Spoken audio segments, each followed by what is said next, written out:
नमस्कार फ्रेंड्स, मी वैद्य रोहिणी सावरे आपल्या आयुर्वेद जिज्ञासा नामक यूट्यूब चॅनलमध्ये तुम्हा सर्वांचं स्वागत करते। आज आपण सांख्यदर्शनाचा महत्त्वपूर्ण सिद्धांत सत्कार्यवाद पाहतोय। सत्कार्यवाद केवळ सांख्यदर्शनकारांनी न वर्णन करता आयुर्वेद आणि इतर दर्शनकारांनी सुद्धा त्याचं समर्थन केलेलं आहे आणि मुख्यतः वर्णन मात्र सांख्यदर्शनांनी केलेलं आहे। तर त्याचं आपण विशेष विवेचन आज करणार आहोत। ते म्हणजे महत्त्वपूर्ण सिद्धांत आहे सत्कार्यवाद। काय सांगतात सत्कार्यवादामध्ये? एक संदर्भ आला आहे सांख्यकारिकामधला। सांख्यकारिकाला सांख्य सप्तती असेही पर्यायी शब्द दिला आहे। तो मी MCQ आपले व्हॉट्सअप चॅनलमध्ये विचारला होता, तो कुणालाच माहिती नाही विद्यार्थीगणांना। प्लीज तो अपडेट करून घ्या। सांख्यकारिकेलाच सांख्य सप्तती असं म्हटलेलं आहे। कारण काय, सांख्यकारिकेतले जे कारिका संख्या आहे त्या 70 आहेत आणि त्यावरनं सप्तकी असं नाव दिलेलं आहे, सांख्य सप्तती। ओके, तर हा पॉईंट एक लक्षात ठेवा आणि आता सुरू करूया सांख्य दर्शनाचा सत्कार्यवाद। संदर्भ काय आहे? असत अकरणात उपादान ग्रहणात सर्वसंभव अभावात शक्तस्य शक्यकरणात कारण अभावाच्च सत्कार्य। सत्कार्यम कशाला म्हणायचं? सत्कार्य कुठं उत्पन्न होतं आणि कुठल्या कारणांनी उत्पन्न होतं याचं वर्णन करून सिद्धांत प्रस्थापित केला आहे सांख्यदर्शनकारांनी। सत्कार्य पहिल्यांदा जाणून घेऊया। सत्कार्य काय? सत म्हणजे अस्तित्व, नित्य अस्तित्व असणारं ते कार्य। कुठे अस्तित्व असतं? त्याच्या कारणामध्ये, कारण स्वरूपामध्ये ते उपस्थित असतं आणि ते नित्य स्वरूपात उपस्थित असतं। असद कारणामध्ये सत्कार्याची उत्पत्ती होत नाही, हे सगळ्यात पहिल्यांदा त्यांनी मुद्दा दिला आहे। त्याच्या मागे काय आहे? असत अकरणात। असत म्हणजे काय? उपस्थित नसणे।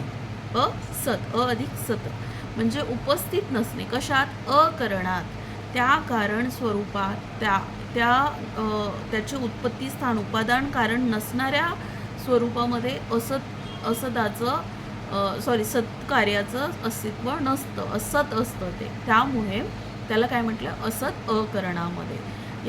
याद्वारे सुद्धा सत्कार्य समजून येतं। दुसरं आहे उपादान ग्रहणात। उपादान अर्थ कशाला म्हटलंय?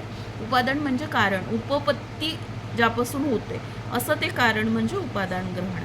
म्हणजे ग्रहण कशात घ्यावं? ग्रहण अर्थ संबंध कशाशी घ्यावा? कार्याशी घ्यावा। उपादान म्हणजे काय? ज्याचं उत्पत्ती ज्या कार्याची उत्पत्ती उपादानात न होणार आहे, कारणात न होणार आहे, त्याला आपण काय म्हणूया? उपादान ग्रहण। त्यालाच काय म्हटलंय? सत्कार्याची उत्पत्ती हे कारणापासूनच होणार आहे। म्हणजे कारणामध्ये आधीपासनं कार्याचे अस्तित्व असणं आवश्यक आहे, उपादानाचं अस्तित्व मध्ये कार्याचं अस्तित्व असणं आवश्यक आहे, तरच काय होणार आहे? तिथे उपादानापासनं कार्याची म्हणजे ग्रहणाची उत्पत्ती होणार आहे, कार्याची उत्पत्ती होणार आहे। तिसरं आहे सर्वसंभव अभावात। म्हणजे कसं आहे, सत्कारणामध्ये प्रत्येक कार्याची उत्पत्ती होणं शक्य नाही आहे। सर्व कार्य उत्पत्ती, उदाहरण मी देते, आंब्याच्या बियामध्ये जांभूळ, सीताफळ, डाळिंब इत्यादी फळं उत्पन्न होणार आहेत का? नाही होणार आहे। त्याच्यामध्ये ती शक्तीच नाही आहे, त्याच्यामध्ये ते कारणच स्वरूपच अस्तित्वात नाही आहे।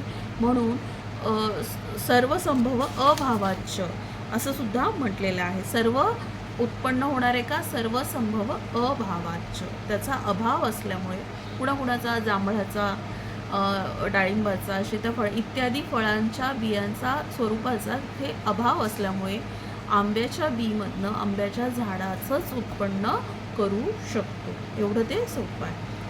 सर्वसंभव अभावाच्य समजलं? आता दुसरं आहे पॉईंट, शक्तस्य शक्यकरणात। काय अर्थ आहे? सर्व कारणामध्ये सर्व कार्य उत्पन्न करण्याची शक्ती असते का? आताच मी समजावून सांगितलं। सर्वसंभव अभावाच्य, सर्व कारणामध्ये सर्व कार्य उत्पन्न करण्याची शक्ती नसते। नाहीतर अन्यथा काय झालं असतं? मातीपासून सुवर्ण अलंकार आधी सुद्धा तयार झाले। दुसरं उदाहरण देते, मातीमध्ये घट उत्पन्न करण्याची शक्ती आहे ना, त्याच्यापासून सुवर्ण अलंकार तयार करण्याची शक्ती येणार आहे का? सोन्याची नाणी, सोन्याची अलंकार तयार होऊ शकणार नाहीत, कारण त्याची शक्तीच नाही आहे, सुवर्ण असण्याची शक्ती त्याच्यात नाही आहे। ह्यामुळे शक्तस्य शक्य अकरणात असा शब्द तिथे दिलेला आहे. हे आयुर्वेद टर्म फिलॉसॉफिकल टर्म आहे, ही तुम्हाला लक्षात ठेवायची आहे आणि अशाच प्रकारे मुद्देसूद तिथे वर्णन करायचं आहे. LQ साठी 10 मार्कासाठी हा प्रश्न विचारला जातो. कधी-कधी शब्दांवर MCQ सुद्धा विचारले जातात. त्यानंतर आहे शेवटचं पॉईंट, कारण अभावाचे. कारण ज्या स्वरूपाचे असते तसेच कार्य उत्पन्न होणार की नाही. कारण अभावाचे म्हणजे जर कारणामध्येच अभाव असेल, कारणामध्ये जांभूळ, डाळिंब आदींचा अभाव असेल तर तिथे जांभळाची उत्पत्ती कशी होणार आहे ना. एवढं ते सोपं आहे. म्हणून कार्याचे गुणधर्म कारणाच्या गुणधर्माप्रमाणेच असणार. कारणाचा जो गुणधर्म आहे, उदाहरण काय, मातीचा जो गुणधर्म आहे त्याच्यामध्ये मातीनं बनलेला घडा ह्याचा जो गुणधर्म आहे तो सेम आहे मातीशी किंवा घटाशी. म्हणून मातीपासूनच घट उत्पन्न होणार आहे. म्हणून कारण अभावाच्य. कारणामध्ये इतर कार्याची अभाव असल्यामुळे कारणापासनं इतर कार्य उत्पत्ती होऊ शकणार नाही. एवढं सोपं आहे. हे 5 मुद्दे तुम्ही लक्षात ठेवा आणि याद्वारे स्वतकार्यवाद समजला जातो, सिद्ध होतो. तर अशा प्रकारे एक सोपा MCQ आहे, पासून सत निर्माण होऊ शकतं की नाही, याचं उत्तर तुम्ही कमेंटमध्ये मला सांगा.